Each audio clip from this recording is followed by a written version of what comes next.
Good morning दोस्तों। तो आज अपन क्या करने वाले हैं? आज अपन करने वाले हैं जो सीए इंस्टीट्यूट ने अपना आरटीपी दिया है मई सितंबर 2024 एग्जाम के लिए। जो आपको आरटीपी मिला है सितंबर 25 एग्जाम के लिए, उसको अपन पूरा का पूरा यहाँ पे सॉल्व करने वाले हैं। तो चलिए शुरू करते हैं। सबसे पहले अपन को दे रखा है केस सिनेरियो। उसमें क्या लिखा है? मिस्टर मनीष करके एक आदमी है जो रियल एस्टेट डेवलपर है। जो मतलब क्या करता है? रियल एस्टेट बिल्डिंग्स वगैरह बनाता है। His main business is construction, development and sale of residential properties. He developed a project named Asiana Heaven. Asiana Heaven करके उसने एक प्रोजेक्ट बनाया है which has both residential and commercial unit. उसमें क्या दोनों यूनिट्स हैं, एक कॉमर्शियल भी है और रेजिडेंशियल भी है।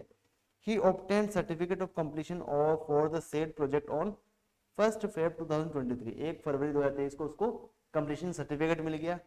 ही sold majority of the units. उसने काफी मेजोरिटी ऑफ क्या करते हैं, उसने बेच दिया फ्लैट्स को।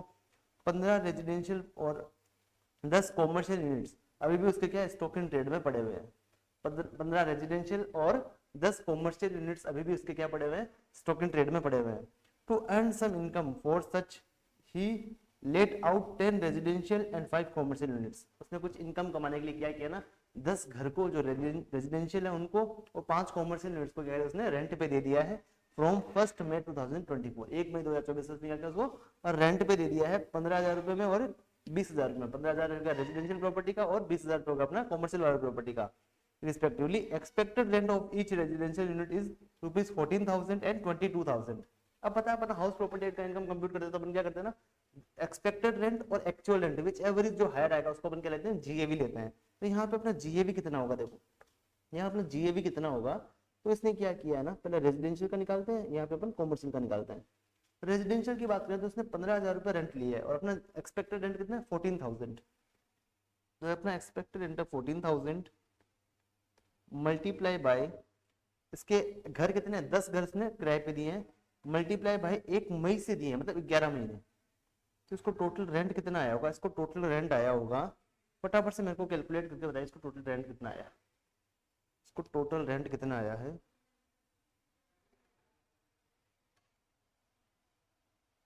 इसको टोटल जो रेंट आया है, 1 second, 14,000 multiply by 10 multiply by 11, 15,40,000 इसको टोटल रेंट आया, राइट। 15 नहीं सॉरी, ये आया है अपना एक्सपेक्टेड रेंट आता है 15,40,000। इसको टोटल रेंट कितना रिसीव्ड हुआ है, इसको टोटल हुआ है 15,000 मल्टीप्लाई बाई 10 मल्टीप्लाई बाई 11, तो इसको 16,50,000। इन दोनों से विच एवरेज जो हायर होगा वो अपना क्या बन जाएगा, जीएवी बन जाएगा। ये अपना जीएवी है, ठीक है। म्युनिसिपल टैक्स वगैरह का डिडक्शन का कुछ यहाँ पे दे नहीं रखा है, यहाँ पे कुछ भी नहीं दे रखा, तो अपन क्या करेंगे, इसको नील कर देंगे।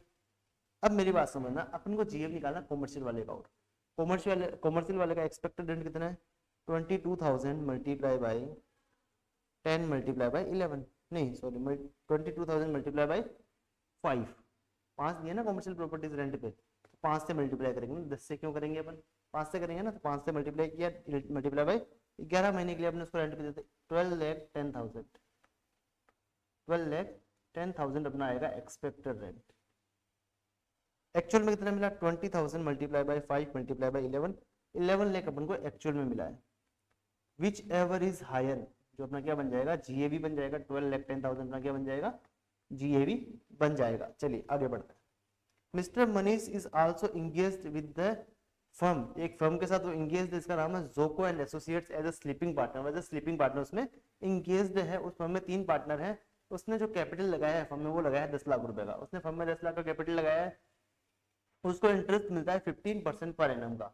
पता है कैपिटल पे इंटरेस्ट आपको कितना अलाउड होता है, मैक्सिमम 12% आपको अलाउड होता है फर्म को, और आपको 3% फर्म को अलाउड नहीं होगा, जो फर्म के हाथ में टैक्सेबल हो जाएगा। और अगर फर्म के हाथ में टैक्सेबल हो गया तो वो पार्टनर के हाथ में टैक्सेबल नहीं होने वाला है। उसको रेमुनरेशन देती है फर्म, कितना देती है 30,000 पर मंथ का उसको रेमुनरेशन देती है। और ये कौन है, ये स्लीपिंग पार्टनर है। पता स्लीपिंग पार्टनर को रेमुनरेशन अलाउड ही नहीं होता है। तो ये फर्म के हाथ में क्या होगा ना, टैक्सेबल हो जाएगा, तो पार्टनर के हाथ में टैक्सेबल नहीं होने वाला है। तो पार्टनर के हाथ में कितना अमाउंट टैक्सेबल होने वाला है यहाँ पे, अगर अपन यहाँ पे बात करें तो कितना अमाउंट उसके फर्म के हाथ में टैक्सेबल होगा और कितना पार्टनर के हाथ में टैक्सेबल होने वाला है। फर्म के हाथ में एक तो टैक्सेबल होगा, ये जो एक्स्ट्रा कैपिटल पे इंटरेस्ट दिया है 3% का, ये फर्म के हाथ में टैक्सेबल हो जाएगा। तो 10 लाख का 12% 1,20,000 होता है, 15% 1,50,000 होता है, तो 30,000 इंटरेस्ट का अमाउंट जो आएगा वो फर्म के हाथ में टैक्सेबल हो जाएगा, और 1,20,000 अपने पार्टनर के हाथ में टैक्सेबल हो जाएगा।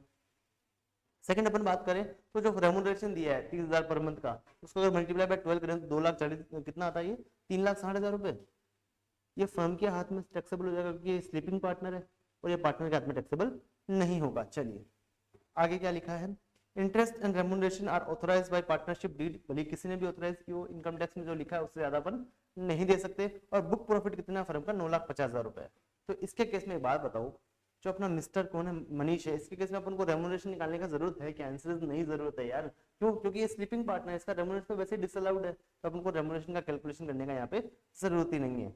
He has taken 4 life insurance, उसने 4 लाइफ इंश्योरेंस पॉलिसी लिया है, जिसकी डिटेल आपको ऐसे दी हुई है। डेट ऑफ इश्यूएंस क्या है, 1 अप्रैल 2021 से उसने एक इंश्योरेंस पॉलिसी लिया है, जिसका एनुअल प्रीमियम कितना है, 4 लाख रुपीज है। उसका सम एश्योर्ड कितना है, 35 लाख रुपीज, मतलब सम एश्योर्ड का 10% से भी ज्यादा उसका एनुअल प्रीमियम है, तो ये तो टैक्सेबल ही होने वाला है। सेकंड, 1 अप्रैल 2023 को लिया है और 1.5 लाख का लिया है, उसका सम एश्योर्ड कितना, 14 लाख रुपए, तो 10% से ये भी ज्यादा है, तो ये भी टैक्सेबल होगा। 1 फरवरी को लिया है 2024 को, और यहाँ पे कितना है देखो, मेरी बात समझना, 2 लाख इसका एनुअल प्रीमियम है और 22 लाख इसका सम एश्योर्ड है, तो 10% से कम है। और इसने प्रीमियम का ये कब लिया है पॉलिसी, 1 अप्रैल 2023 से बाद में लिया है। तो अगर एग्रीगेट प्रीमियम, अगर जितनी भी पॉलिसी ली है 1 अप्रैल 2023 का, उसका एग्रीगेट प्रीमियम अगर पूरे साल का 5 लाख से कम है, तो वो क्या होने वाला है, उसका मैच्योरिटी इसके हाथ में एग्जेम्प्ट होने वाला है। तो सी वाला एग्जेम्प्ट हो जाएगा। डी वाले की बात करते हैं, इसका प्रीमियम कितना है, 3 लाख रुपए इसका प्रीमियम है और 31 लाख इसका सम एश्योर्ड है, ये भी 10% से कम है। और ये भी क्या है ना, इन दोनों एग्रीगेट बात करें तो भी ये 5 लाख रुपए से कम है पूरे साल में, तो ये भी क्या हो जाएगा, दोनों का मैच्योरिटी अमाउंट एग्जेम्प्ट हो जाएगा। आपको इसके बेस पे क्या करना है ना, आपको आंसर्स देने हैं अपने एमसीक्यूज के। पहला एमसीक्यू का लिखा, how much amount would be taxable in the respect of income earned by mister Manish for let out of residential and commercial properties. अब मेरी बात समझना, ये क्या रेजिडेंशियल, ये क्या रियल एस्टेट डेवलपर है, इसका काम ये नहीं है कि रेजिडेंशियल प्रॉपर्टी को क्या दे, रेंट पे दे, तो सारा इनकम कहाँ टैक्सेबल होगा, हाउस प्रॉपर्टी में टैक्सेबल होगा। तो सबसे पहले अपन को एग्जाम में क्वेश्चन करते हैं क्या देखना है ना, सबसे पहले इसको देखो, जहां पे आपका पीजीपीपी वर्ड दिखा आपको उसको काट देना है, जहां आपका पीजीपीपी वर्ड देखना है वो इस आंसर को आपको काट देना है, जहां पीजीपीपी दिखा हो आंसर को काट देना है। अब बचा अपने पास 2 ऑप्शन, ए और बी। अब अपन क्या करेंगे ना, जो अपना जीएवी है, म्युनिसिपल टैक्स का कोई डिटेल नहीं दे रखा, तो ये अपना अनएवी बन जाएगा। इसमें से अपन 30% स्टैंडर्ड डिडक्शन लेस कर देंगे, तो कितना आएगा देखो, 16,50,000 में अगर 30% अपन लेस करते हैं, 16,50,000 में अगर अपन 30% लेस करते हैं तो कितना आएगा, अपने पास आएगा 11,55,000, ये अपना हाउस प्रॉपर्टी का इनकम आ जाएगा। 12,10,000 में से अगर अपन 30% लेस करते हैं तो अपने पास आएगा 8,47,000, तो ये इनकम अपना हाउस प्रॉपर्टी एडमिट टैक्सेबल होने वाला है। ये कहाँ दे रखा है देखो, 11,55,000 for residential unit and 8,47,000 is commercial unit taxable under the income from house property. अपना ए वाला आंसर यहाँ पे सही हो जाने वाला है। चलिए सेकंड एमसीक्यू की बात करते हैं, what would be the your answer to MCQ 1 if Manish is not a real estate developer and he is business of letting out of property. इसका प्रॉपर्टी को रेंट पे देने का बिजनेस है, तो पता है रेजिडेंशियल प्रॉपर्टीज को रेंट पे देंगे तो अपना हाउस प्रॉपर्टी में टैक्सेबल होने वाला है, बट कॉमर्शियल प्रॉपर्टीज का जो प्रॉफिट आएगा वो अपने किस में टैक्सेबल हो जाएगा, वो अपना बिजनेस सेट में टैक्सेबल हो जाएगा। तो अपना हाउस प्रॉपर्टी में 11,55,000 टैक्सेबल होने वाला है, राइट। बट बिजनेस हेड में अपना कितना टैक्सेबल होगा, बिजनेस हेड में अपना टैक्सेबल होने वाला है, बिजनेस हेड में अपना टैक्सेबल होने वाला है जो अपन को एक्चुअल में रेंट मिला है वही ओनली, तो माने कि यानी कि अपना 11 लाख अपना बिजनेस हेड में टैक्सेबल होगा और हाउस प्रॉपर्टी हेड में होगा अपना 11,55,000। तो ये आंसर कहाँ देखा है देखो, 11,55 अपना होगा हाउस प्रॉपर्टी हेड में एंड 11 लाख अपना होगा पीजीबीपी हेड में। तो अपना डी वाला आंसर यहाँ पे सही हो जाएगा, यहाँ पे अपना डी वाला आंसर अपना यहाँ पे सही हो जाएगा। चलिए थर्ड क्या कहता है, what would be the tax treatment of vacate residential and commercial unit.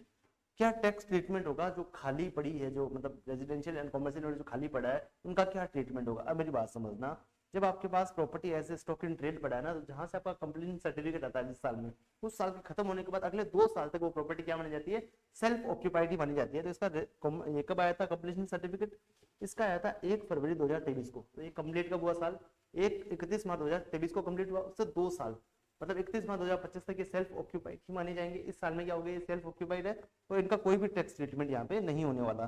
तो अपना होगा आंसर कौन सा वाला हो जाएगा, अपना आंसर हो जाएगा यहाँ पे no tax treatment would be there as the unit were not let out and held as token trade and 2 years have not been lapsed, अभी 2 साल पूरे खत्म नहीं हुए हैं, the end of the financial in which certificate of completion is obtained. अपना A वाला answer यहाँ पे सही है। सब में ये लिखा है कि टैक्स ट्रीटमेंट होगा, 2 महीने का टैक्स का ट्रीटमेंट होगा, ये सब कुछ गलत है यहाँ पे।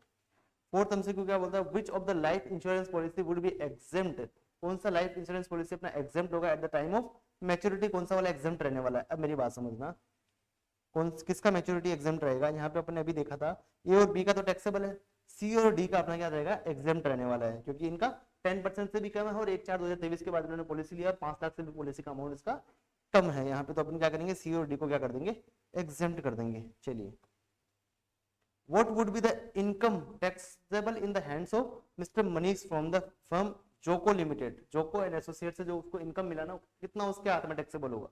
अपन ने यहाँ भी कंप्यूट किया था, ये फर्म के हाथ में टैक्सेबल होगा, ये इसके हाथ में टैक्सेबल होगा, इसके हाथ में टैक्सेबल होगा 1,20,000 रुपए ओनली।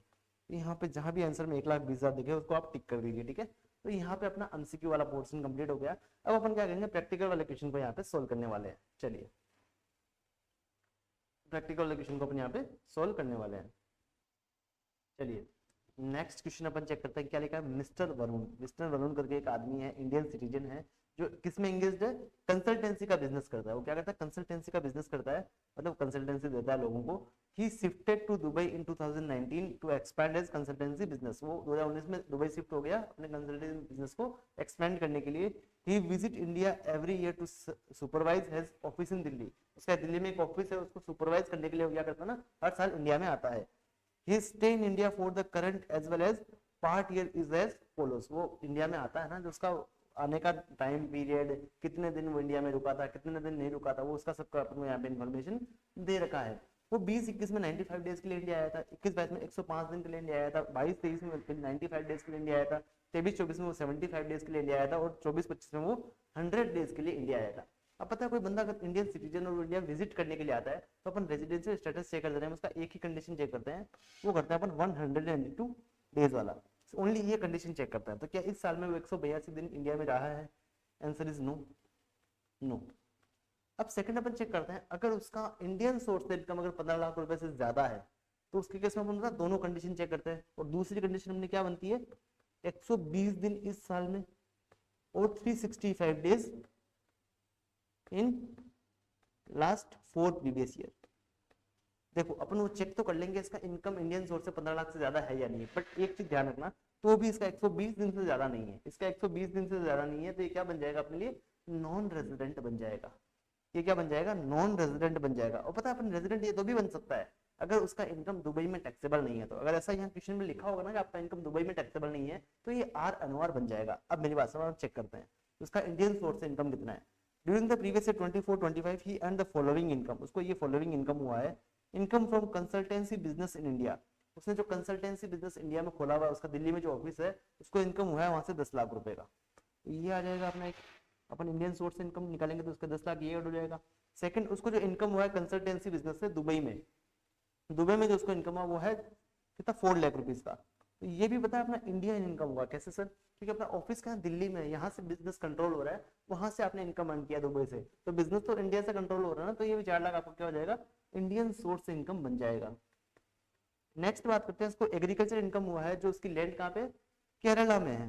तो पता है एग्रीकल्चर इनकम एग्जेम्प्ट, इसको अपन ऐड ही नहीं करेंगे, इसको अपन क्या नहीं करेंगे, ऐड ही नहीं करेंगे, एग्जेम्प्ट है। डिविडेंड मिला है उसको इंडियन कंपनी से, अब भले कहीं भी मिला हो, इंडियन कंपनी से मिला तो अपना इंडिया का इनकम है, तो 50,000 रुपए अपन क्या करेंगे ना, इसको भी ऐड कर लेंगे 50,000 को, राइट।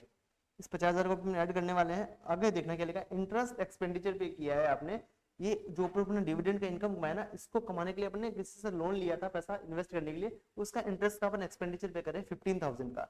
पता है आपको डिविडेंड इनकम के अगेंस्ट में ओनली 20% तक आपको क्या मिलता है ना, एक्सपेंडिचर का आपको रिडक्शन मिलता है। जितना भी आपको डिविडेंड का इनकम है उसका 20% आप क्या करते हो, एज एक्सपेंडिचर आप क्लेम कर सकते हो। तो 50,000 का 20% कितना होता है, 10,000 रुपए। तो 10,000 और 15,000 विच एवरेज डॉलर आपको क्या मिल जाएगा, रिडक्शन मिल जाएगा। तो आप क्या करोगे ना, 50,000 में से 10,000 हटा दोगे, तो आपका 40,000 क्या होगा, डिविडेंड का इनकम इंडिया से माना जाएगा। तो यहाँ पे 40,000 अपने यहाँ डाल देंगे, तो अपने इंडियन सोर्स से इनकम होगा 14,40,000। ये 15 लाख से अपना इंडियन सोर्स इनकम क्या है, कम है। तो ये वाला कंडीशन हमको देखने का जरूरत ही नहीं है, अपना ओनली 182 वाला कंडीशन चेक करेंगे। अगर मीट नहीं हो रहा तो वो क्या बन जाएगा, अपने लिए नॉन रेजिडेंट बन जाएगा। तो मिस्टर वरुण अपने लिए क्या है, नॉन रेजिडेंट है अपना, मिस्टर वरुण अपने लिए क्या है, नॉन रेजिडेंट रहेगा। चलिए आगे क्या लिखा है, you are required to determine the mister Varun residential status, इसका रेजिडेंशियल स्टेटस क्या होगा वो अपन को निकालना है, और अज्यूम करना है is not liable to tax in Dubai, और दुबई में उसको टैक्स नहीं पे करना पड़ता। अगर नहीं भी पे करना पड़ता तो अपने लिए एक कंडीशन रहता है ना कि अपना इंडियन सोर्स इनकम 15 लाख से ज्यादा होना चाहिए,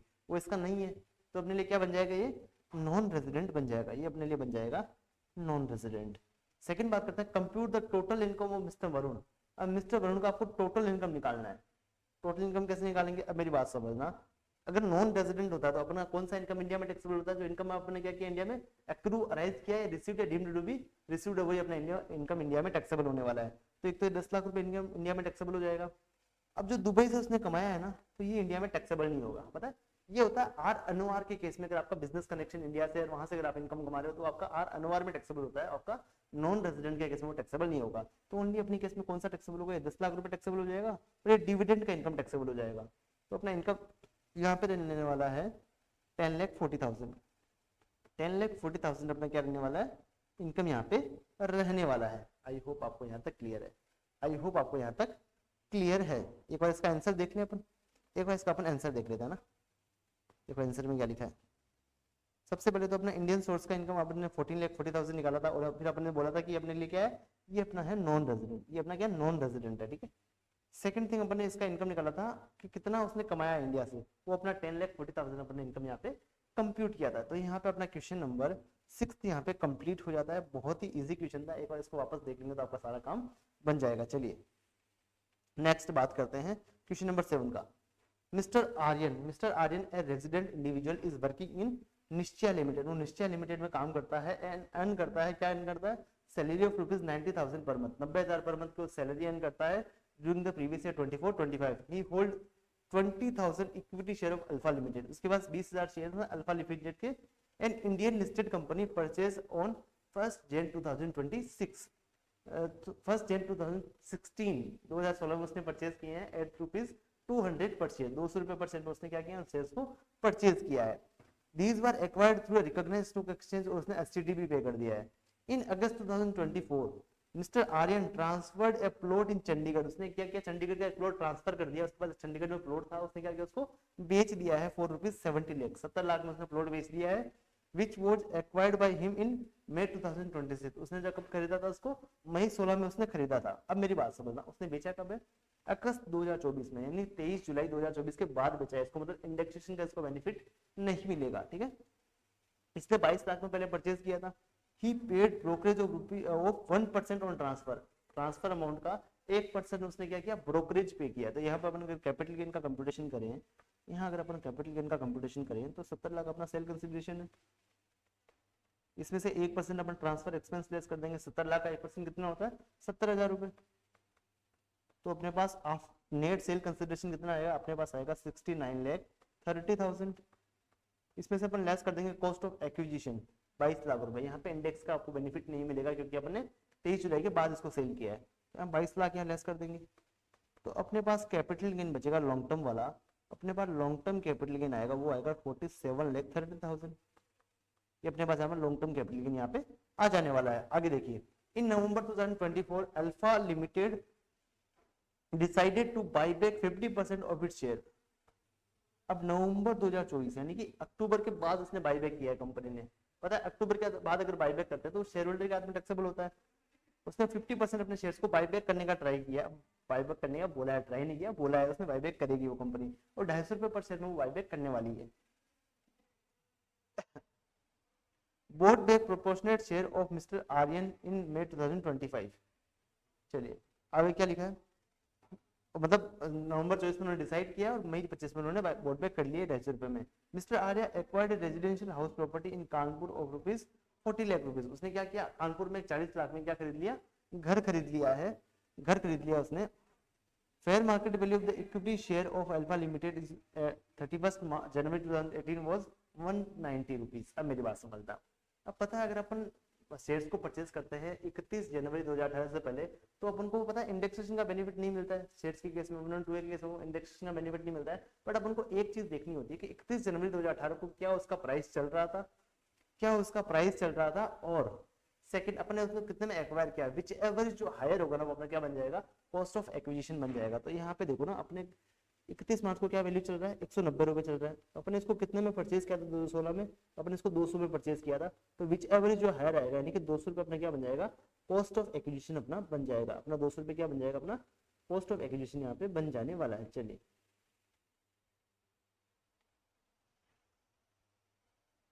200 रुपये अपना क्या बन जाएगा, यहाँ पे कॉस्ट ऑफ एक्विजिशन बन जाएगा। तो यहाँ पे अगर अपन कैपिटल गेन निकालें, जो अपना शेयर बिका है 50%, तो देखो कितना निकलेगा। अब पता है बोट बैक अगर अपना बाईबैक होता है उसके केस में अपना सारा का सारा इनकम जो भी अपने पास आया है बाईबैक से पैसा, वो सारा आपका अदर सोर्सेस में टैक्सेबल होता है। और आपका कैपिटल गेन में क्या होता है ना, आपका सेल कंसिडरेशन जीरो मान के जितना भी आपने सेल के लिए प्राइस पे किया, उस टाइम आपने जो परचेज करने के लिए प्राइस पे किया, उसका आपका क्या बन जाएगा, आपका लॉन्ग टर्म कैपिटल लॉस बन जाएगा। चलिए मेरी बात समझना, मेरी बात समझना आप लोग। तो जितना भी उसको ब्रॉड बैक करने से, मतलब उसको बाईबैक करने से जो भी उसको पैसा मिला है, कितना मिला है इसको, 250 रुपये पर शेयर मिला है। इसके नंबर ऑफ शेयर्स कितने थे, इसको नंबर ऑफ शेयर्स के कितने थे, इसके नंबर ऑफ शेयर्स थे, इसके पास 20,000 शेयर्स थे, राइट। तो कंपनी ने 50% बोट बैक किए हैं, इसका मतलब 10,000 शेयर कंपनी ने बोट बैक किए हैं। तो इसको कितना पैसा मिला है, इसको मिला है 25 लाख रुपए, इसको मिला है 25 लाख रुपए। ये आपका सीधा अदर सोर्सेज में आपका टैक्सेबल हो जाएगा, ये आपका अदर सोर्सेज में आपका टैक्सेबल हो जाएगा।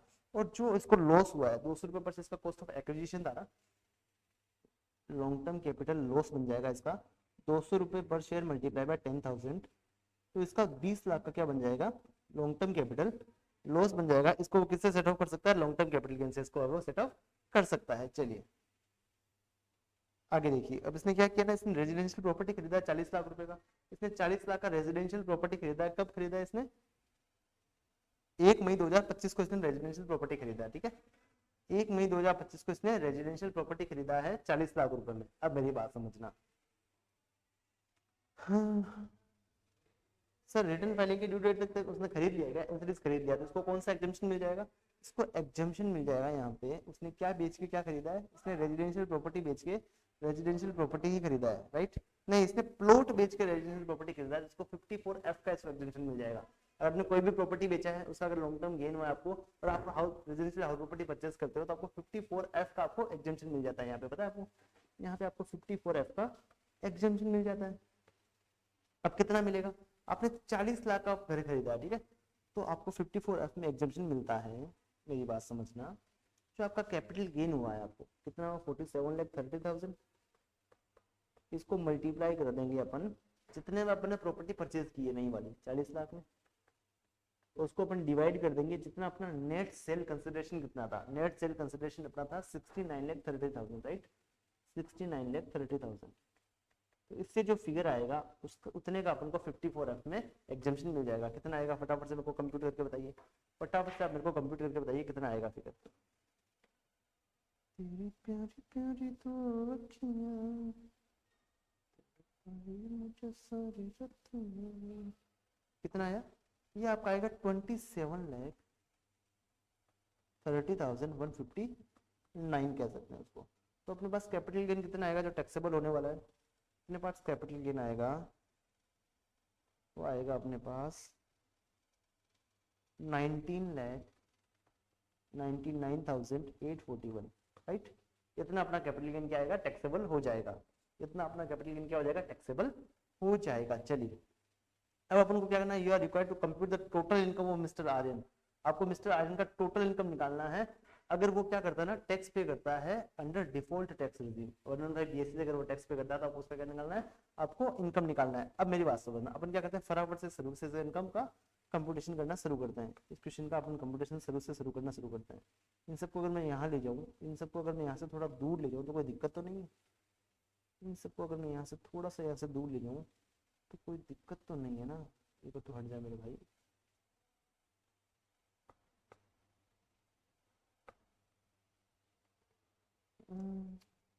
इसको कैसे करें, चलिए ये हो गया।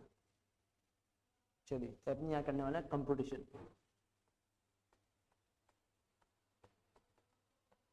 Computation of total income. पता है अपना हेड्स ऑफ इनकम का सीक्वेंस क्या रहता है, सबसे पहले अपन निकालेंगे सैलरी हेड का इनकम। इसको पता है 90,000 रुपये पर मंथ का इसको सैलरी आता है। तो अपन सैलरी हेड का इनकम निकालते हैं यहाँ सबसे पहले। इसको सैलरी मिलेगा 90,000 पर मंथ मल्टीप्लाई बाय 12। इसको सैलरी कितना मिलेगा, इसको सैलरी कितना मिलेगा, इसको मिलेगा 90,000 मल्टीप्लाई बाय 12, 10,80,000 का इसको सैलरी मिलने वाला है। पता है 115 बीएससी से टैक्स पे कर रहा है तो उसको डिडक्शन मिल जाएगा, स्टैंडर्ड डिडक्शन को मिल जाएगा 75,000 का। तो उसका नेट जो सैलरी हेड से इनकम आएगा वो आएगा 10,05,000। चलिए इसके बाद अपन बात करेंगे हाउस प्रॉपर्टी हेड का।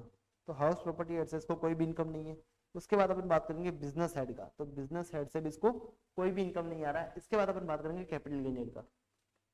कैपिटल गेन हेड से इसको कितना इनकम आ रहा है। सबसे पहले तो इसने प्रॉपर्टी जो बेचा है 70 लाख का, उससे इसको कैपिटल गेन आया है, उससे इसको कैपिटल गेन आया है। वो कितना आया प्रॉपर्टी से, ये इसको लॉन्ग टर्म आया गेन, LTCG आया इसको। तो कितना आया इसको, आया 19,99,841। इसको जो लॉस हुआ है, इसको पता है यहाँ पे लॉस भी हुआ है शेयर्स बेचने से, इसको लॉन्ग टर्म कैपिटल लॉस भी हुआ है, वो होगा 20 लाख रुपीज का। तो नेट अपना क्या होगा ना, कैपिटल गेन हेड से जो इनकम आएगा वो अपना इनकम आएगा नील। और अपन कितना कैरी फॉरवर्ड करने वाले हैं लॉस को, अपन कितने लॉस को कैरी फॉरवर्ड करने वाले हैं, आई थिंक 159 रुपीज को अपन कैरी फॉरवर्ड करने वाले हैं, राइट।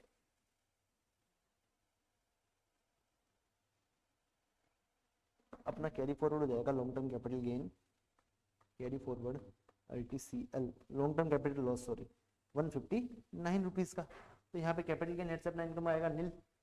फिर अपन बात करते हैं अदर सोर्सेस से अपना कितना इनकम आएगा। अब बता, जो भी अपन को बाईबैक से पैसा मिला वो अपन सारा अदर सोर्सेज में टैक्सेबल होने वाला है। कितना मिला अपन को, 25 लाख रुपए। बाईबैक से कितना मिला, 25 लाख रुपए। ये अपना क्या हो जाएगा, अदर सोर्सेज में टैक्सेबल हो जाएगा। तो अपना टोटल इनकम कितना आएगा, अपना यहाँ पे टोटल इनकम आने वाला है 1, 2 और 3 को जोड़ने से तो आएगा 35,05,000 अपना यहाँ पे टोटल इनकम यहाँ पे आने वाला है। यहाँ पे अपना 35,05,000 अपना टोटल इनकम यहाँ पे आने वाला है। चलिए एक बार आंसर से मैच कर लें अपना, एक बार अपने आंसर से मैच कर लेते हैं अपने आंसर को। कहीं अपने गलती तो नहीं कर दी ना, कहीं अपने गलती तो नहीं कर दी ना, अपना आंसर सही है। अपना आंसर क्या यहाँ पे सही रहने वाला है। चलिए क्वेश्चन नंबर 8 का बात करेंगे अपन। क्वेश्चन नंबर अपन यहाँ पे 8 की बात करने वाले हैं। थोड़ा इनको छोटा कर दूं, काफी बड़े बड़े दिख रहे हैं ना, थोड़ा इसको मैं छोटा कर देता हूँ, काफी बड़े बड़े दिख रहे हैं।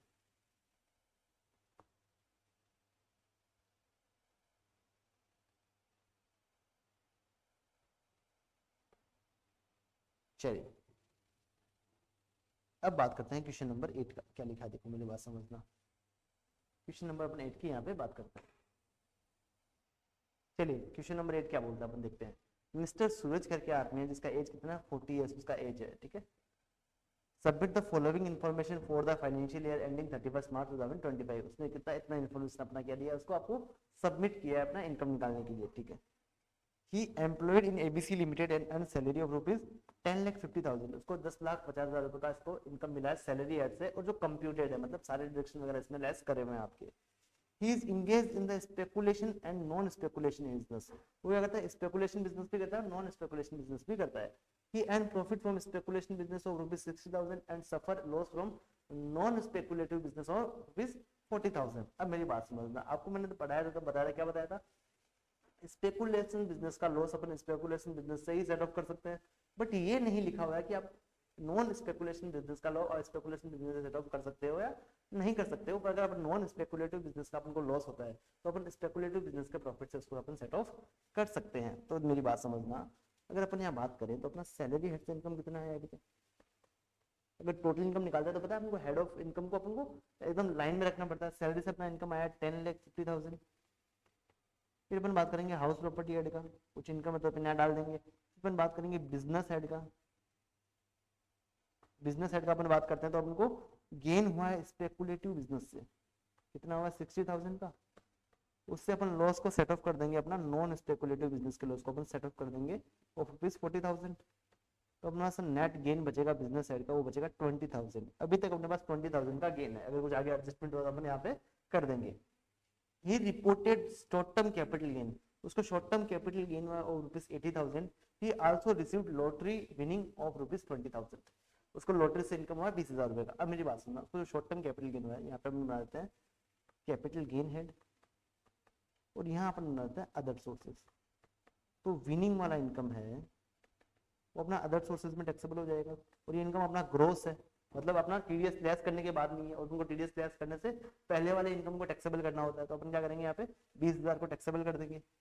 अगर यहाँ पे मान लो नेट वर्ड लिखा होता ना, तो विनिंग्स पे जो आपका टीडीएस का रेट लगता है 30%, आपको क्या करना पड़ता, जो यहाँ पे फिगर दे रखा होता है उसमें डिवाइड बाय 30 करते, उसको डिवाइड बाय 70 करके मल्टीप्लाई बाय आपको 100 करना रहता है, तब आपका क्या आता ना ग्रोस वाला इनकम यहाँ पे आने वाला था। चलिए, he has brought forward long term capital loss। अब पता long term capital loss only long term capital gain से सेट ऑफ होता है। लॉन्ग टर्म कैपिटल लॉस अपना लॉन्ग टर्म कैपिटल गेन से ही सेट ऑफ होता है। तो यहाँ देखो आपको शॉर्ट टर्म कैपिटल गेन आता है, इससे सेट ऑफ नहीं होगा। अगर अपने पास आगे लॉन्ग टर्म कैपिटल गेन नहीं आया तो इसको अपन वापस क्या करने वाले हैं, इसको वापस से अपन कैरी फॉरवर्ड करने वाले हैं। चलिए, मिस्टर सूरज, उसके क्या दो बच्चे हैं, उसके दो बच्चे हैं, एक उसकी मैरिड डॉटर है जो 17 साल की है रिया, और उसका एक बच्चा है 16 साल का राज करके। उनको इंटरेस्ट का इनकम होता है 1200 रुपए रिया को होता है पूरे साल में, और राज को होता है 2000 रुपए का इनकम। पता है उनको माइनर मैरिज डॉटर के केस में भी आपके क्लबिंग के प्रोविजन लगते हैं, और उसका इनकम भी अपने फादर या मदर के हाथ में टैक्सेबल हो जाता है, क्लब हो जाता है। वो क्या करता है ना, अपने प्रॉपर्टी एक फ्लैट है उसके पास, उसने रिया को ट्रांसफर कर दिया on 1 April 2024 on account of natural love and affection. मैंने बताया था ना नेचुरल लव वगैरह अपना क्या नहीं होता है, अपना कंसिडरेशन नहीं होता है। The flat was let out from that date and generated rental income of ₹5,000 per month। वो 5,000 रुपए पर मंथ का रेंटल इनकम जनरेट करके देता है वो फ्लैट। तो उसने पूरे साल में कितना रेंट कमाया है, उसने पूरे साल में कमाया है 5,000 मल्टीप्लाई बाय 12, यानी कि 60,000 का रेंट कमाया है। और ये अपना हाउस प्रॉपर्टी में टैक्सेबल होता है, तो आपको 30% आपको स्टैंडर्ड डिडक्शन मिल जाएगा यहाँ पे। तो 60,000 का 30% आप लेस करते हो तो आएगा 18,000। तो आपका टैक्सेबल इनकम यहाँ होने वाला है 42,000। वो पता है माइनर मैरिज डॉटर के केस में भी आपका क्लबिंग का प्रोविजन अट्रैक्ट होता है, तो ये 42,000 रुपए किसके हाथ में टैक्सेबल होने वाला है, ये अपने टैक्सेबल होने वाला है मिस्टर सूरज के हाथ में। ठीक है, तो 42,000 मिस्टर सूरज के हाथ में टैक्सेबल हो जाएगा। इसमें से अपन क्या करेंगे ना, ये भी ऐड कर देंगे। तो इसको 1,200 रुपए क्या मिला है, इंटरेस्ट का इनकम मिला है, तो कितना हो जाएगा अपना 43,200। और पता है चिल्ड्रन के केस में अगर आपका इनकम आपके साथ क्लब होता है तो 1,500 रुपए पर चाइल्ड का आपको क्या मिलता है, एग्जेम्पशन मिलता है। तो अपन यहाँ से हटा देंगे, तो उसका कितना इनकम अपने हाथ में क्लब होने वाला है, वो होने वाला है 41,700। राइट, इतना इनकम अपने हाथ में क्लब होने वाला है चिल्ड्रन का। तो यहाँ पे अपन डाल देंगे 41,700। ठीक है, चलिए सर, वो राज का इनकम जो 2,000 उसको हुआ था वो भी अपने हाथ में क्लब होगा, वो भी अपने बच्चे का इनकम अपने हाथ में क्लब होने वाला है। तो 2,000 में से अपन क्या करेंगे, 1,500 का एग्जेम्पशन ले लेंगे, तो 500 रुपए राज का इनकम भी अपने हाथ में क्या हो जाएगा, टैक्सेबल हो जाएगा, ये अपने हाथ में क्लब हो जाएगा। चलिए, मिस्टर सूरज पेड मेडिकल इंश्योरेंस प्रीमियम, उसने क्या किया, मेडिकल इंश्योरेंस प्रीमियम पे किया 22,000 रुपए का during the financial year in to insure his health. अपनी हेल्थ को इंश्योर करने के लिए उसने 22,000 का उसने मेडिकल इंश्योरेंस पे किया है अपने लिए, अपने बच्चे के लिए, अपने डिपेंडेंट चिल्ड्रन के लिए। Additionally he paid 33,000 to insure the health of mother. अपनी माँ का हेल्थ को इंश्योर करने के लिए उसने 33,000 का उसने क्या करवाया, इंश्योरेंस करवाया 33,000 रुपए का। और अपने पिताजी के लिए जो उस पर डिपेंडेंट नहीं है, कोई फर्क नहीं पड़ता उससे, he also incurred 20,000 as a medical expenditure for his father. अपने फादर के लिए भी उसने पे किया है, कितना पे किया, 20,000 उसने पे किया है। Who is not dependent and he is not covered under the insurance policy. Okay, he contribute ₹6,000 during the year. उसने 6,000 रुपए कंट्रीब्यूट किए हैं under central government health scheme. Central government health scheme में उसने क्या किया है, कंट्रीब्यूट किए हैं। अब आपको पता होगा ना, जो आपने सेंट्रल गवर्नमेंट हेल्थ स्कीम में जो आपने कंट्रीब्यूट किया है और जो अपना इंश्योरेंस प्रीमियम आपने पे किया है, इन दोनों का एग्रीगेट होगा आपको मैक्सिमम 25,000 का आपको रिडक्शन मिलता है एटीडी में। तो आपको यहाँ पे आपने कितना कंट्रीब्यूट किया है, 22,000 प्लस 6,000 आपने कंट्रीब्यूट किया 28,000, फिर आपको मैक्सिमम 25,000 का एटीडी में आपको रिडक्शन मिलने वाला है। तो एटीडी में आपको कितना मिलेगा, ओनली 25,000 मिलेगा। और पेरेंट्स के केस में अगर आपके पेरेंट्स का एज 60 ईयर से अबव है तो आपको मैक्सिमम 50,000 मिलता है। तो आपने कितना पे कर दिया, 33 प्लस 20, आपने 53 पे किया है, तो आपको मैक्सिमम यहाँ पे कितना मिलेगा, आपको ओनली 50,000 आपको यहाँ पे डिडक्शन मिलने वाला है एटीडी में। तो आपको टोटल डिडक्शन एटीडी में मिलेगा 75,000 का। राइट, आपको मैक्सिमम डिडक्शन एटीडी में 75,000 का आपको यहाँ पे मिलने वाला है। चलिए, यहाँ तक अपने सारे पॉइंट देख लिए, यहाँ तक अपने सारे पॉइंट देख लिए, कुछ भी नहीं छूटा अपना। अगर अपन सबको ऐड करते हैं तो अपने पास क्या आ जाएगा, इनकम अपने पास आ जाएगा। शॉर्ट टर्म कैपिटल गेन अपने कहाँ लिखा है, तक एसटीसीजी अपने कहाँ लिखा है 80,000 का, ये भी यहाँ पे डाल दो ना, ये भी यहाँ पे डाल देंगे अपन। तो अपने पास टोटल इनकम आ जाएगा यहाँ पे। अगर आप सबको ऐड कर लेते हैं तो फटाफट से मेरे को टोटल इनकम बताइए कितना आता है। तो अपन ऐड करेंगे 10,50,000 plus 20,000 plus 80,000 plus 20 plus 41,700 plus 500, तो अपना टोटल इनकम आएगा यहाँ पे 12,12,200 रुपये। 12,12,200 रुपये अपने क्या आने वाला है, टोटल इनकम यहाँ पे आने वाला है। Compute the total income of mister Suraj assuming that mister Suraj total income is higher than Mrs Suraj, मतलब क्लबिंग मिस्टर सूरज के हाथ में होने वाला है, इन्होंने कंफर्म कर दिया है यहाँ पे। Before including the income of minor child mister Suraj exercise the option of shifting out of default taxes, मतलब नॉर्मल प्रोविजन से टैक्स पे करता है तो आपको 80D का यहाँ पे रिडक्शन भी मिल जाएगा। 80D का आपको यहाँ पे रिडक्शन भी मिल जाएगा 75,000 का। तो अपने पास इनकम जो आएगा वो कितना आएगा, अपने पास इनकम आएगा 11,37,200। तो अपन यहाँ चेक कर लेंगे कि अपना आंसर सही है या गलत है। 8 का आंसर अपना सही है या गलत है वो अपन फटाफट से एक बार चेक कर लेते हैं। 11,37,200 इतना ही आया था अपने, इतना ही आया था क्या अपने, अपना इतना ही आया था क्या? चलिए एक बार देख लीजिए ना, आपको अपने भरोसा नहीं है, आपके ऊपर, आप पे हमको भरोसा नहीं है, अपना आंसर क्या है यहाँ पे सही रहने वाला है। चलिए अब बात करेंगे क्वेश्चन नंबर 9 का। क्वेश्चन नंबर 9 का अपन बात करते हैं। यहाँ पे क्या लिखा है, examine the applicability and determination of the amount of TDS. आपको टीडीएस का निकालना है, आपको अमाउंट कितना टीडीएस कटना चाहिए, कितना कट रहा है एज पर द प्रोविजन। 25-26 का आपको इन्फॉर्मेशन दे रखा है। Nexus technical limited private limited A company engage in the business of manufacturing electronic goods reported A turnover of 12 crore. उसका टर्नओवर कितना है, 12 करोड़ रुपए से 12 करोड़ उसका टर्नओवर है ड्यूरिंग द फाइनेंशियल ईयर 23-24 और during the financial year 24-25। The company made the following purchase from the resident seller. उन्होंने क्या किया, वहां से इतना परचेज किया है रेजिडेंट सेलर से। उसने ए से कितना परचेज किया, उसने परचेज किया ए से 60 लाख रुपए का। अब मेरी बात समझना, अगर आपका प्रीवियस फाइनेंशियल ईयर का टर्नओवर 10 करोड़ से ऊपर है और आपने किसी वेंडर से 50 लाख से ज्यादा अगर आपने परचेज किया है तो आपको पता है उसका टीडीएस काटना पड़ता है। जितना 50,000 से आपने 50 लाख से आपने जितना अमाउंट ऊपर परचेज किया है उसको आपको टीडीएस काटना पड़ता है अंडर सेक्शन 194Q में। 194Q में आपको टीडीएस काटना रहता है एट द रेट ऑफ 0.1%। आपको टीडीएस काटना रहता है 50 लाख से ऊपर वाले पे, ठीक है। तो यहाँ पे आपका 60 लाख रुपए का सेल हुआ है तो आपको 60 लाख से ऊपर कितना, 50 लाख से ऊपर कितना है, 10 लाख पे आपको 0.1% का आपको टीडीएस काटना रहेगा। देखो आगे क्या लिखा है, 25 लाख और 35 लाख आपने ये परचेज किया, कोई दिक्कत नहीं है। आपने 20 लाख का पेमेंट भी कर दिया है, पता है टीडीएस कब काटना होता है, अपन को टीडीएस काटना होता है जब आपने पेमेंट किया और आपने बुक्स में एंट्री मारा, विच एवर इज अर्लियर आपको टीडीएस काटना रहता है। वेंडर ए ने क्या किया ना, आपको पैन नंबर आपको नहीं दिया, आपको पैन नंबर सबमिट नहीं किया उसने। पता है अगर आपको पैन नंबर ना दे वेंडर तो उसका टीडीएस किस रेट से करता है, उसका टीडीएस करता है अंडर सेक्शन 194Q में एट द रेट ऑफ 5% से। उसका 5% से टीडीएस करता है। उसका कितना टीडीएस कटने वाला है, तो इसका जो 50 लाख से ऊपर वाला है वो है इसका 10 लाख रुपीज। 10 लाख का अपन काटेंगे 5% टीडीएस, यानी कि अपना इसका 50,000 का टीडीएस कटने वाला है 194Q में, राइट। इसका 50,000 का टीडीएस यहाँ पे कटने वाला है। उसने वेंडर बी से भी परचेज किया है, जो कितने का परचेज किया, 48 लाख का उसने परचेज किया है। तो यहीं से पढ़ने से पता लगता है इसका 194Q में तो टीडीएस नहीं कटेगा क्योंकि इसका अमाउंट कितना है, 50 लाख रुपए से कम है, तो इसका टीडीएस काटने का अपन को जरूरत नहीं है। No TDS required to deduct, right. चलिए सेकंड पॉइंट क्या देखा, in January 2025 mister Sumit engage in the business having turnover of rupees 1.2 crore rupees. Mister Sumit करके बंदा है, वो बिजनेस करता है, उसका टर्नओवर कितना है, 1,20,00,000 रुपए है। During the financial year 23-24 inter into annual maintenance contract, वो किसी के साथ कॉन्ट्रैक्ट में एंगेज होता है with ABC limited, A residential company, जो एक रेजिडेंट कंपनी है, सॉरी एक रेजिडेंट कंपनी है। उसने कॉन्ट्रैक्ट कितने का किया, 5,40,000 रुपए का। क्या कॉन्ट्रैक्ट का अमाउंट 1 लाख रुपए से ज्यादा है क्या, आंसर इज यस। तो आपको क्या 194C में टीडीएस काटना रहेगा क्या, आंसर इज यस, आपको 194C में टीडीएस काटना रहेगा क्योंकि आपका टर्नओवर भी 1 करोड़ से ज्यादा है, आप प्रोफेसर नहीं हो, ठीक है। आपका टर्नओवर भी क्या है, 1 करोड़ रुपए से ज्यादा है, तो आपको क्या करना पड़ेगा, आपको टीडीएस काटना रहेगा। Mister Sumit made the payment to on February 2025 and ABC limited, और एबीसी लिमिटेड ने क्या किया ना, पैन नंबर फर्निश नहीं किया है मिस्टर सुमित को, तो पता है 194C में 20% के आपका टीडीएस कटेगा। नॉर्मली आपका कितना कटना चाहिए था, नॉर्मली आपका कटना चाहिए था 194C में एट द रेट ऑफ 2%, क्योंकि आप कंपनी हो, सामने वाला कंपनी है, बट आपने पैन नंबर नहीं दिया तो आपका टीडीएस कटेगा आप एट द रेट ऑफ 20% आपका टीडीएस कटने वाला है। तो कितना कटेगा आपका, 5,40,000 का 20% आपका टीडीएस कटने वाला है, वो आपका कटेगा 1,08,000।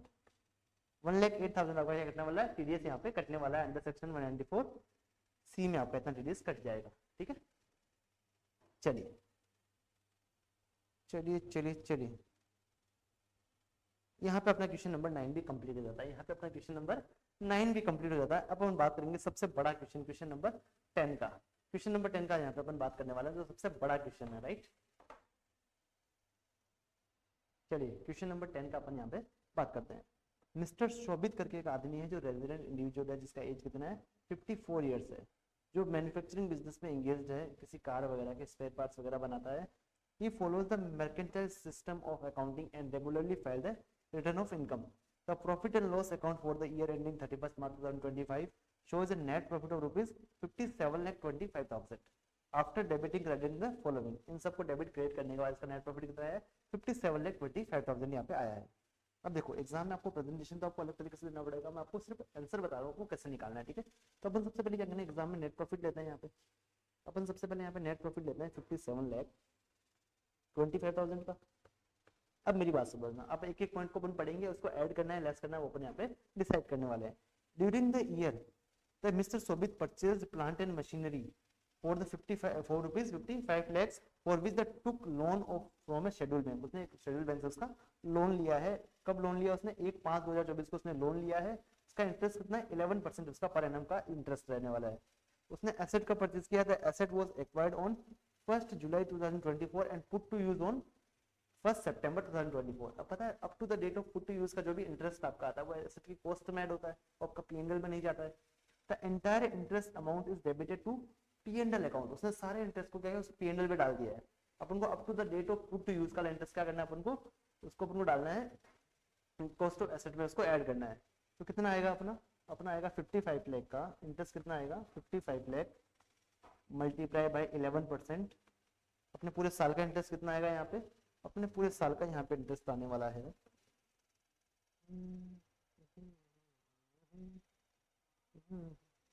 6,05,000। ठीक है, अब ध्यान रखना इसने लोन कब लिया है, 1/5 को लोन लिया है, मतलब इस साल में उसने 11 महीने उसका इंटरेस्ट उसने पे किया होगा।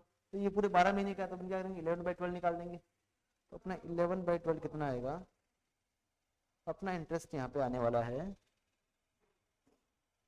यहाँ पे अपना इंटरेस्ट आने वाला है, यहाँ पे अपना इंटरेस्ट आएगा 5,54,583, राइट। 5,54,583 अपना यहाँ पे इंटरेस्ट आने वाला है।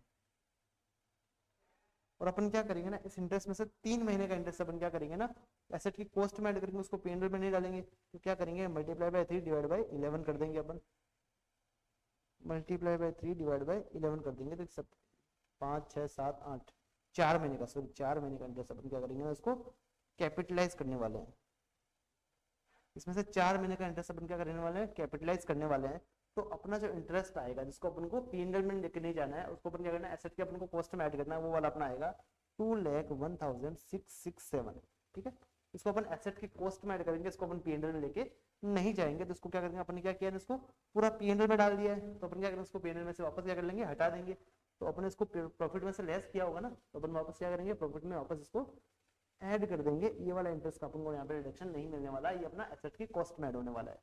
Second point, on 1st April 2024 the production manager working in the factory of Mr. Shobit took voluntary retirement। उसने voluntary रिटायरमेंट ले लिया है। उसके लिए उसने क्या करना, मिस्टर शोभित ने उसको 8 लाख रुपए पे किया है। पता है वॉलंटरी रिटायरमेंट अगर अपन पेमेंट करते हैं तो अपन को 5 किस्तों में अलाउड होता है, 1/5 में आपको अलाउड होता है। तो 8 लाख का आपको इस साल में कितना अलाउड होने वाला है, 8 लाख डिवाइड बाई 5, यानी कि अपन को 1,60,000 रुपए यहाँ पे अलाउड होने वाले हैं इस साल में। बाकी वाला अपने अगले साल में अपन को अलाउड होने वाला है। टोटल अमाउंट आपको इस साल में अलाउड नहीं होगा। इसने क्या किया है ना, for a service the voluntary retirement scheme, उसके लिए उसने उसको पेमेंट किया है। अब इसने क्या बोला ना, ये सारे अपने क्या किया, इसको डेबिट क्रेडिट कर दिए हैं पीएनएल में। तो अपने पूरा 8 लाख रुपए पीएनएल में डाल दिया। अपन को पूरा 8 लाख पीएनएल में नहीं डालना था, अपन को ओनली 1,60,000 हमको पीएनएल में डालना था। तो अपने कितना एक्स्ट्रा पीएनएल में डाल दिया, अपन ने डाल दिया है अराउंड 6,40,000 अपने एक्स्ट्रा पीएनएल में डाल दिया है। एक्स्ट्रा अपने खर्चा बुक कर दिया, अपना एक्स्ट्रा प्रॉफिट उससे कम हो गया होगा। अपन क्या करेंगे, उसको वापस प्रॉफिट में ऐड कर देंगे। 6,40,000 को अपन वापस क्या करेंगे, प्रॉफिट में ऐड कर देंगे। चलिए mister Shobhit purchase raw material from, क्या से उसने परचेज किया है, उसने किया मेसर्स कमल एंड सन से परचेज किया है जो माइक्रो एंटरप्राइजेस है, एंड हितेश एंड सन से परचेज किया है वो अपना मीडियम एंटरप्राइजेस है, ₹51,000 एंड 75,000। उनके भी दोनों के बीच में रिस्पेक्टिव उन्होंने परचेज किया, कब परचेज किया उसने, 15 मार्च को उसने परचेज किया है। इन सबके बीच में क्या था, रिटर्न एग्रीमेंट था, एग्रीमेंट था कि हम पेमेंट कब करेंगे, और पेमेंट का जो एग्रीमेंट का डेट आया था वो आया था 10 अप्रैल 2025, मतलब 10 अप्रैल 2025 से पहले पहले हम आपको पेमेंट कर देंगे। तो मिस्टर शोभित ने क्या किया ना, कमल एंड सन्स को जो माइक्रो एंटरप्राइजेस है उसको तो 9 अप्रैल को पेमेंट कर दिया, इसका मतलब ये तो एग्रीमेंट के अंदर अंदर आ गया, 45 दिन के भी अंदर उसने पेमेंट कर दिया है, तो क्या होगा ना इसको अलाउड हो जाएगा। बट मिस्टर हितेश जो मैसेज हितेश एंड सन्स था ना उसको उसने पेमेंट किया है 15 नवंबर को, तो क्या ये अलाउड होना चाहिए, आंसर इज नो, ये अलाउड नहीं होना चाहिए एज पर सेक्शन 43 BH, ये आपको अलाउड नहीं होना चाहिए। पर मेरी बात समझना, यहाँ पे एक पॉइंट ICA ने खेला है, यहाँ पे लिखा है ये मीडियम इंटरप्राइजेस है, पता 43 BH में कौन कौन सी इंटरप्राइजेस इंक्लूड होती है, only micro and small, medium को वहां पे अपन इंक्लूड नहीं करते हैं, तो यहाँ पे 43 BH लगेगा ही नहीं। In case of Hitesh and sons के केस में 43 BH लगेगा ही नहीं, तो ये आपको क्या हो जाएगा, अलाउड हो जाएगा, तो यहाँ पे कुछ भी एडजस्टमेंट आपको करने का जरूरत नहीं है, तो ये आपको ध्यान रखना पड़ेगा। उसने क्या किया ना, कंट्रीब्यूट किया है 20% of basic salary to the account of each employee, अपने एम्प्लॉयज के अकाउंट का क्या कहना है 20% उसने क्या किया ना कंट्रीब्यूशन किया है अंडर सेक्शन 80CC D में। तो पता ना अपन ने पढ़ा था एज पर सेक्शन 36 अपन को कितना अलाउड होता है, ओनली 14% ऑफ बेसिक सैलरी और प्लस DA का अपन को क्या आ जाएगा, अलाउड हो जाएगा, कंट्रीब्यूशन जो अपन ने किया है, बाकी वाला का अपन को डिडक्शन यहाँ पे नहीं मिलने वाला। तो उसने क्या किया 20% बेसिक सैलरी का 20% उसने कंट्रीब्यूट किया है। इसका बेसिक सैलरी कितना है, इसका बेसिक सैलरी है 10 लाख रुपए, तो उसने कितना कंट्रीब्यूट किया है, इसने 2 लाख रुपए उसने कंट्रीब्यूट किया है, 20% 2 लाख ही होता ना, इसको अलाउड कितना होगा, बेसिक प्लस DA का कितना 14%, तो इसका बेसिक का 10 लाख रुपए, उसका DA कितना है, DA इसका 40% है आपका बेसिक सैलरी का, बेसिक सैलरी का 40% इसका क्या है जो DA है जो इन टर्म्स वाला, राइट। तो अपना कितना आएगा, टोटल सैलरी आएगा 10 लाख प्लस इसका 40%, यानी कि 14 लाख का अपन को ओनली 14% ही अलाउड होने वाला है। ये कितना आएगा, ये कंप्यूट करके बताइए मेरे को, 14 लाख का 14% आएगा 1,96,000, इतना अपन को अलाउड हो जाता है। अपने कितना पेनल में डाला है 2 लाख रुपए, तो अपन को 4,000 रुपए क्या हो जाएगा, डिस अलाउड हो जाएगा, अपन इसको क्या करेंगे वापस ऐड कर देंगे 4,000 रुपए। चलिए ये अपना पॉइंट नंबर 4th भी हो गया। 5th की बात करते हैं, डेप्रिसिएशन दे रखा है as per accounts, as per accounts अपन को अलाउड ही नहीं होता, एज पर इनकम टैक्स अपन को अलाउड होता है, तो 27,50,000 अपन क्या करेंगे वापस ऐड कर देंगे यहाँ पे। अगला दे रखा है अपन को, ही रिसीव्ड 13,850, उसको 13,850 रुपए मिला है इनकम टैक्स रिफंड का, और जिसमें से 3,850 क्या है उसके इंटरेस्ट का अमाउंट है। तो पता है इनकम टैक्स का रिफंड तो टैक्सेबल ही नहीं होता है, और जो उसका इंटरेस्ट होता है वो अदर सोर्सेज में टैक्सेबल होता है, वो अपना PGBP में टैक्सेबल नहीं होता है, तो इसको अपन PGBP से पूरा ही हटा देंगे। तो अपन ने क्या किया, इसको P&L में क्रेडिट में डाला है, अपने प्रॉफिट को बढ़ा दिया है, गलत बढ़ाया है ना, तो वापस क्या कर देंगे, इसको कम कर देंगे, तो 13,850 अपन क्या कर देंगे यहाँ पे लेस कर देंगे, ठीक है। नेक्स्ट अपन बात करते हैं, कुछ अलग इन्फॉर्मेशन दे रखी है जिसका अभी तक एडजस्टमेंट अपन ने नहीं किया है। कौन कौन सी दे रखी है, mister Shobhit purchased a new computer, उसने न्यू कंप्यूटर परचेज किया है 31 अगस्त 2014 को, and put to use on the same day, उसने सेम डे को उसको क्या है पुट टू यूज किया है ऑफिस में। तब पेमेंट उसने जो पे किया है कंप्यूटर के लिए वो कैसे कैसे पे किया है, 28,000 उसने केस में पे किया है। पता करें अपन 10,000 से ज्यादा केस में पे करते हैं तो अपना कॉस्ट ऑफ एसेट का पार्ट ही नहीं बनता है वो, तो इसका अपन को ना डेप्रिसिएशन मिलेगा ना इसका डिडक्शन मिलेगा, और अपन ने इन चीजों को P&L में अभी तक डाला भी नहीं क्योंकि अपना एडिशनल इन्फॉर्मेशन है, तो इसका अपन को कोई भी एडजस्टमेंट नहीं करना है। और 25,000 रुपए का उसने क्या किया ना अकाउंट पे चेक से पेमेंट किया है 5 लोगों को, हाँ इसका अपन को डिडक्शन मिल जाएगा, इसका अपन को डेप्रिसिएशन भी मिल जाएगा। तो ओनली डेप्रिसिएशन अपन को किस पे अलाउड होने वाला है, ओनली 25,000 पे अपन को डेप्रिसिएशन मिलने वाला है। तो कितने रेट से मिलेगा अपन को 40%, क्योंकि कंप्यूटर है, कंप्यूटर अपन को 40% की रेट से अपन को डेप्रिसिएशन मिलता है, तो कितना मिलेगा 10,000 अपन को यहाँ पे डेप्रिसिएशन मिल जाएगा। अब मेरी बात समझना, सर एक चीज और ज्यादा है मेरे को, हाँ सर ये मैन्युफैक्चरिंग यूनिट है आपको एडिशनल डेप्रिसिएशन भी देना पड़ेगा। अब मेरी बात समझना, इसने ये कंप्यूटर कहाँ लगाया है, ऑफिस प्रीमाइसेस में लगाया है, तो ऑफिस प्रीमाइसेस में आपको एडिशनल डेप्रिसिएशन नहीं मिलता है। चलिए अब अपने पता होगा कि इसने यहाँ पे एक एसेट और परचेज किया था, यहाँ पे अपने जब सिचुएशन शुरू किया था उसने 55 लाख रुपए में एक एसेट और यहाँ पे परचेज किया था, राइट। इस पे भी आपको डेप्रिसिएशन मिलेगा, कितना मिलेगा सर 55 लाख पे मिलेगा क्या, answer is no. 55 lakh plus जो ये इंटरेस्ट ना जो up to put to use तक वाला है, उनको दोनों को साथ में जोड़ के जो अपने पास आएगा 57,01,667 पे आपको डेप्रिसिएशन मिलने वाला है। तो आपको डेप्रिसिएशन मिलेगा 57 लाख, सॉरी 57,01,667 पे अपन को डेप्रिसिएशन मिलेगा एट द रेट ऑफ 15%, क्योंकि प्लांटेड मशीनरी है, इस पे अपन को 15% मिलेगा। सर 15 पूरा क्यों दे रहे हो? देखो तो सही परचेज कब किया है, देखो तो सही परचेज कब किया है, इसमें अपन ने परचेज कब किया है, पुट टू यूज कब किया है, अपन को पुट टू यूज से देखना है 1 सितंबर को किया है, जो अक्टूबर से पहले है, तो अपन को यहाँ पे पूरा डेप्रिसिएशन यहाँ पे मिल जाएगा। इसका 15% अपन को कितना डेप्रिसिएशन मिलने वाला है, इसका 15% सर अपन को मिलने वाला है, इसका अपन को 15% डेप्रिसिएशन मिलने वाला है 8,55,250। बता प्लांट एंड मशीनरी है, अपने ऑफिस वगैरह में इसको इंस्टॉल नहीं करवाया तो अपन को एडिशनल डेप्रिसिएशन भी मिल जाएगा। इसका 20% अपन को एडिशनल डेप्रिसिएशन भी मिलने वाला है, वो कितना होगा, वो अपना रहेगा 11,40,333। तो अपन का टोटल जो डेप्रिसिएशन अपन को इस एसेट से मिलेगा वो मिलने वाला है 19,95,583। इतना अपन को इस एसेट से डेप्रिसिएशन मिलने वाला है। अब आगे देखना, अब जो आपका ओपनिंग WDV है प्लांट एंड मशीनरी वगैरह का, वो आपको यहाँ पे दे रखा है। तो प्लांट एंड मशीनरी आपका ओपनिंग कितना था, 8 लाख रुपीज, इस पे आपको 15% रेट से आपको डेप्रिसिएशन मिल जाएगा, ये आपको मिलेगा 1,20,000। आपका फैक्ट्री बिल्डिंग है, पता फैक्ट्री बिल्डिंग पे कितना मिलता है, अगर रेजिडेंशियल है तो 5%, अदर बिल्डिंग है तो 10%, तो अपन यहाँ पे 10% अपन को इसका भी डेप्रिसिएशन मिल जाएगा, ये अपन को मिलेगा 64,500। तो अपना टोटल डेप्रिसिएशन जो आने वाला है यहाँ पे इनकम टैक्स के हिसाब से वो आएगा अपना 1,20,000 प्लस 64,500 प्लस 10,000 प्लस 19,95,583। तो अपना टोटल जो डेप्रिसिएशन अपन यहाँ लेस करने वाले हैं वो करने वाले हैं 21,90,083। ठीक है, ये अपना टोटल डेप्रिसिएशन यहाँ पे आ जाने वाला है। चलिए नेक्स्ट बात करते हैं।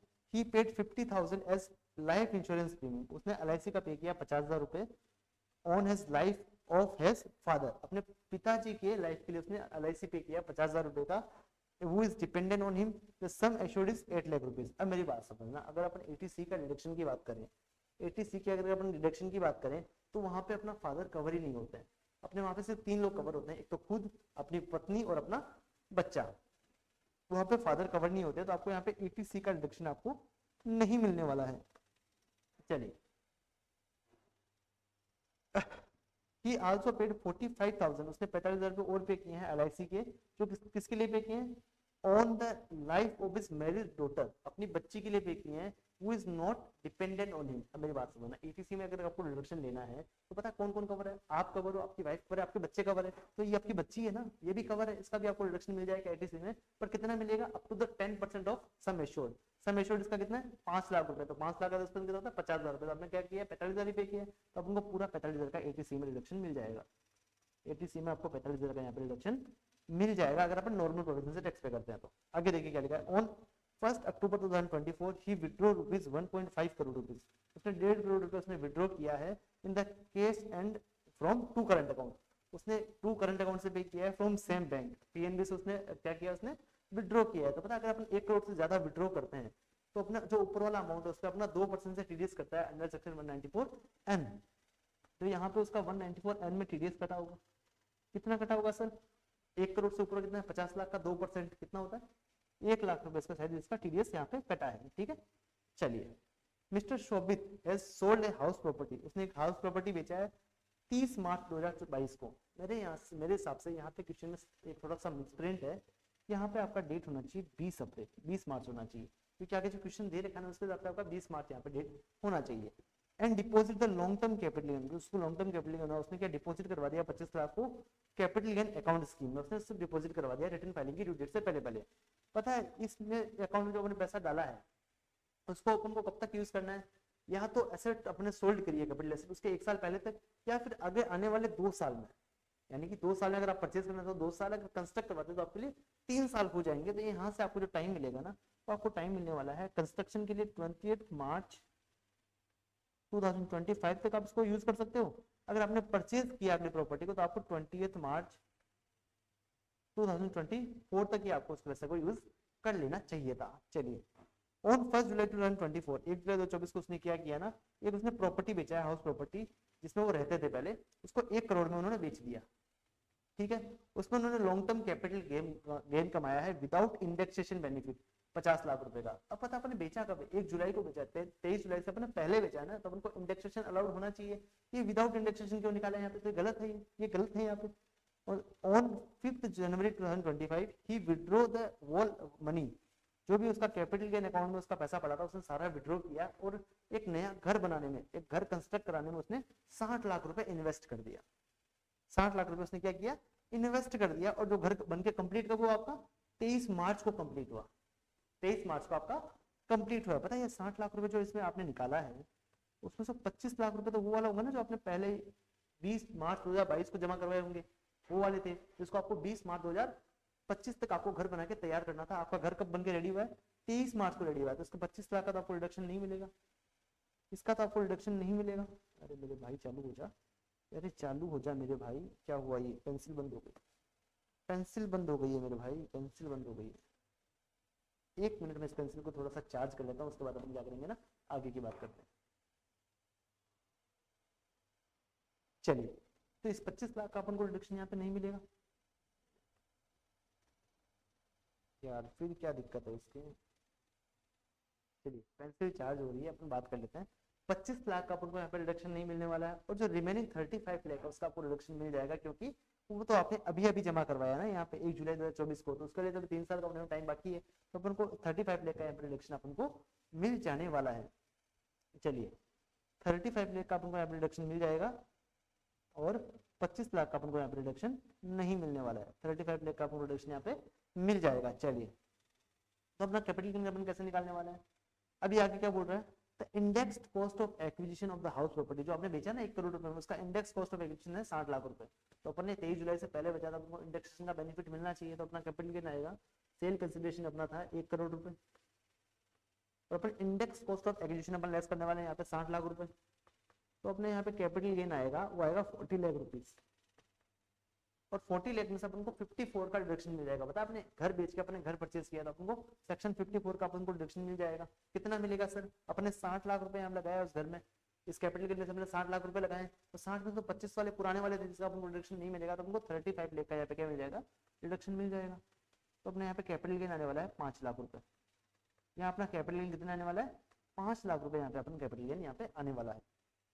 चलिए, ये अपना कैपिटल गेन हेड से इनकम आ गया, और ये अपना बिजनेस हेड का इनकम आ गया, और अपना अदर सोर्सेज का इनकम कितना रहेगा, वो था इनकम टैक्स का रिफंड का इंटरेस्ट था, आईटी इंटरेस्ट, वो अपने का क्या मिल जाएगा, अदर सोर्सेज में टैक्स हो जाएगा। वो कितना था अपना, वो इतना था सर 3,850, ये अपना अदर सोर्सेज में टैक्सेबल हो जाएगा।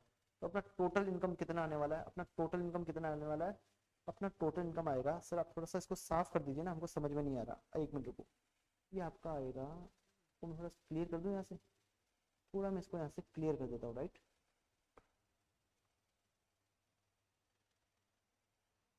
थोड़ा मैं इसको यहाँ से क्लियर कर देता हूँ। तो आपका देखो इनकम आएगा, बिजनेस हेड से आपका इनकम आएगा,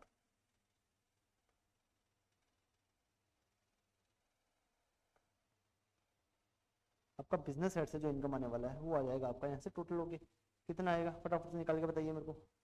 57 लाख आपका आएगा, 57,25,000 plus 2,01,667 plus 6,40,000 plus 4,000 plus 2,750 minus 13,850 minus 21,90,083। तो अपना हाउ इन बिजनेस हेड से इनकम आएगा 71,16,734। ये वापस पेंसिल का दिक्कत शुरू हो गया, 1 सेकंड है ना, मैं इसको एडजस्ट कर लेता हूँ पेंसिल को पूरा, उसके बाद अपना। चलिए, तो अपना बिजनेस हेड से इनकम कितना आ गया, 71,16,734 अपना बिजनेस हेड से इनकम आ गया है। अदर सोर्सेज का अपना 3,850 आ गया है, और अपना कैपिटल गेन से जो अपना इनकम आया था वो अपने अभी अभी कंप्यूट किया है 5 लाख रुपए, ये अपना 5 लाख आ गया है। तो अपना ग्रोस टोटल इनकम यहाँ पे आएगा, इन सबको अपन ऐड कर देंगे, इन तीनों को अपन ऐड कर देंगे, तो अपने पास आ जाएगा जीटीआई, अपने पास आ जाएगा कितना आएगा, अपने पास जीटीआई आएगा, वो आएगा 76,20,584। इसमें से अपन को 80C का रिडक्शन मिलेगा, कितना मिलेगा अपन को, 45,000, अपन ने अभी यहाँ कंप्यूट किया था, राइट। अपने यहाँ पे अभी अभी कंप्यूट किया है 45,000 का, हमको क्या मिल जाएगा यहाँ पे 80C का अपन को डिडक्शन मिल जाएगा। चलिए पता नहीं क्या हो गया इसको, काम क्यों नहीं कर रहा है। ठीक है 45,000 का हमको डिडक्शन मिल जाएगा 80C का, तो अपन लेस कर देंगे 45,000, तो अपने पास नेट टोटल इनकम जो आएगा वो अपना आने वाला है, वो आएगा अपना 76,000 माइनस ये, इसमें से अपन ये माइनस कर देंगे ना 45,000, तो अपने पास एंटी आएगा 75,584 अपने पास क्या आ जाएगा, नेट टोटल इनकम अपने पास आ जाएगा।